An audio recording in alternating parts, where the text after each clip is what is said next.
Woj, thanks for joining us. Run us through the Sixers-Celtics deal. Hey, Dan. I mean, for Boston, it's a way to turn that Nets trade. It's almost like one GM said to me that Nets trade is like a broken slot machine in Vegas. It just keeps spitting out more picks going forward. And that's what they've done. And so they've got, multiple picks over the next several years. And listen, they're a team whose strength is at the guard position. Now, maybe Markelle Fultz potentially is better than anybody they have, but I think for them to move down to number 3 and I think choose between Josh Jackson of Kansas and Jason Tatum of Duke, who I believe are the 2 players they're choosing from if they pick at 3, I just think to flip another high pick, to get another high pick again, remember they have Brooklyn's pick next year, which could turn out to be, they could end up with 2, top 5 picks. So it allows Boston going forward to be in position if, never mind like a Jimmy Butler or a Paul George or a player like that who has been available. What if Anthony Davis becomes available? What if Russell Westbrook in the future? So these guys, what if they become available? Boston would be in position to be able to have the assets to go get really a franchise player through a deal. And if not, they will just keep drafting and building their roster this way. And for Philly, they think they have a star in Fultz. Brett Brown, their coach, really wanted to give Ben Simmons a chance to be the point guard. And Brett Brown said to me, I don't see him as a point forward like LeBron or Draymond Green. I see Ben Simmons can play the point, but I don't think we're ever going to see that now because Fultz will be their playmaker. Who will be traded this week? Well, I think the chances of Paul George being traded have increased. Obviously, we reported yesterday that he and his agent told the Pacers on Saturday that not only are they opting out in 2018, which everybody knew they would do, they have no intention of returning. They won't sign an extension this summer. They won't sign an extension next summer. They're leaving Indiana, and their preference and the likelihood is he's going to the Lakers.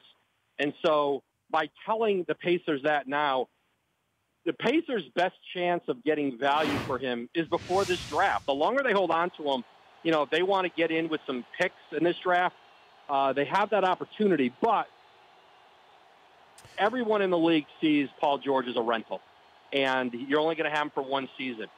How much are you going to give up for Paul George? The teams I talked to yesterday who might have interest are not ready to offer a great deal for him.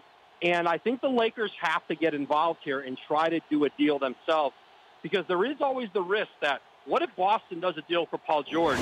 And Paul George right now thinks I'm going to the Lakers, but has a great season in Boston. Players love playing there, likes playing for Brad Stevens. And all of a sudden the Lakers never get a crack at him. So I do think the Lakers have to, on some level, get aggressive with Indiana to see if there's a way to do a deal there. I don't think that Kevin Pritchard in Indiana, and remember, Larry Bird's still there as a consultant. Larry Bird is still there.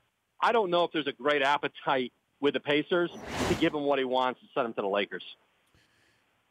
The number 2 pick by the Lakers, is that in play as far as trading?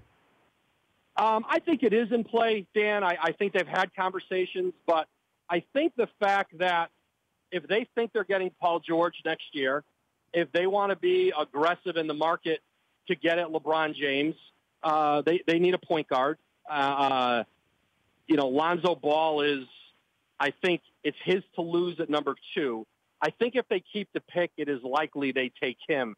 But there's always a chance they could move down. That's always in play. But I think as long as Sacramento thinks it's going to get Fox at number 5, I think Sac is comfortable with staying at 5 and getting their point guard and Fox. So I'm not quite sure who that team would be that would move up to 2. He's Adrian Wojnarowski, Yahoo's The Vertical, joining us, Dan Patrick Show. Trying to figure out the Cavs' game plan because LeBron has a window of opportunity here where maybe you win one more title, you bring in, you can rent Paul George. Can they get, send Kevin Love there? Is it worth it? And then if LeBron brings another title there, is he likely to leave? So the Cavalier aspect here of how they match up with Golden State and who do they get in the offseason, what do you think the game plan is going to be short term?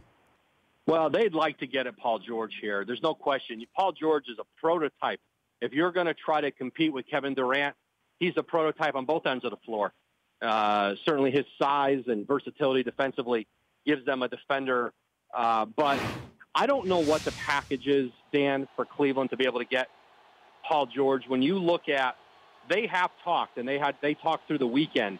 I just think for Cleveland, the assets they have to give up. If you're Indiana right now, you're going to look to go younger, and get draft picks. Cleveland doesn't have picks to give, except for some way out in the future, and they've given up a lot of future assets. And to keep giving up more for a guy that, and Paul George has made it clear, Cleveland knows that Paul George is showing no interest in playing for them and no interest in staying long term there. So, I mean, he could go for the year and play the season out, but I don't think Paul George sees Cleveland in his future. That's not a place that I think can keep him. And, of course, you don't know what LeBron's future is there. But Cleveland's in a tough spot, too, because their GM, Dave Griffin, his contract expires on June 30th. He doesn't have a new deal. Crazy. And so it's difficult for that front office to operate right now with that uncertainty. Crazy. I've watched Markelle Fultz play. I was probably in on him in October you see something different. But what bothered me, though, Woj, is that they didn't win any games. If you win 9 games, it's hard to have the best player in college basketball and you win only 9 games. Ben Simmons won, 19 at LSU, but does that matter at all to Philadelphia or any of these other teams who fell in love with Markelle Fultz that he didn't win? Several teams have brought that up with me, and that they look at Philly and they say, and it may in the end not mean anything, but they look at Philly and see 2 number 1 overall picks in a row who couldn't get their team to the NCAA tournament, and an LSU team that really just quit. Like Ben Simmons didn't play hard that whole season for LSU. That does worry people. And you'd say if you're the number 1 overall pick, you're not letting your team lose to Yale at home. But they did, right? Yeah. So it is a question.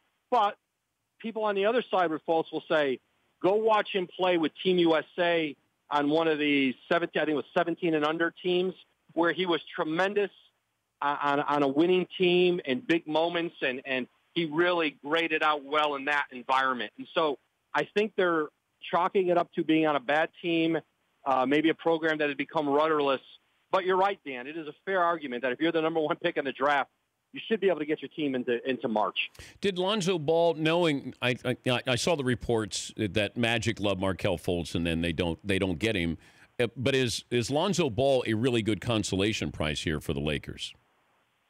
He is. I mean, they're very different players. I mean, Fultz is more of a big wingspan, sort of that modern prototype, could play both guard positions, athletic, explosive. Lonzo is just there is a lot of Jason Kidd in him, and he does remind you of how, he is a classic playmaker. And I think it's still going to be hard for the Lakers to pass on him. The whole Hollywood narrative, the UCLA kid, the Chino Hills kid, and I think that they better have a pretty good case for passing on him. I think a little bit of what they're doing is they're making it for either they're trying to get teams behind them to see if there's someone who might trade up because they want Jackson, and they could trade down and still get Ball, which I think they tried with Philly, they tried with Phoenix, and neither had interest. And so I think part of it, too, is they're sort of sending a message to maybe not just Lonzo, but to LeVar, too. Like, we're not just doing, backflips and handstands with you coming in. Like, we have some, I think they're trying to deflate the thing a little bit before they bring him in. I think there's some of that going on, so that maybe they can have a little leverage when he comes in. But the thing with Lonzo is he's a great kid. He's a hardworking kid. Teammates love playing with him. You saw that at UCLA. So whatever the issues are with LeVar, people are very comfortable with Lonzo, and that's ultimately the most important thing. I do think he ends up with the Lakers at 2. I'll leave you with this. The potential draft pick who makes you the most nervous is who?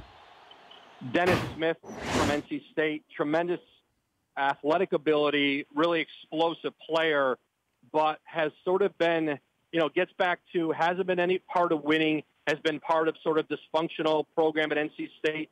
I think there's a lot of, if Dennis Smith had projected a different persona, and I think he'd be in the top 5 or 6. I think he's going to drop much lower to that. But there are a lot of teams in that back end of the lottery looking at Smith saying, listen, he could end up being a star. He may also end up being, something of a bust. So I think there's a lot of variance with him. That means the Knicks draft him. I missed that one, Dan. That means the Knicks will draft him. Absolutely. And I think they've had to look hard at him.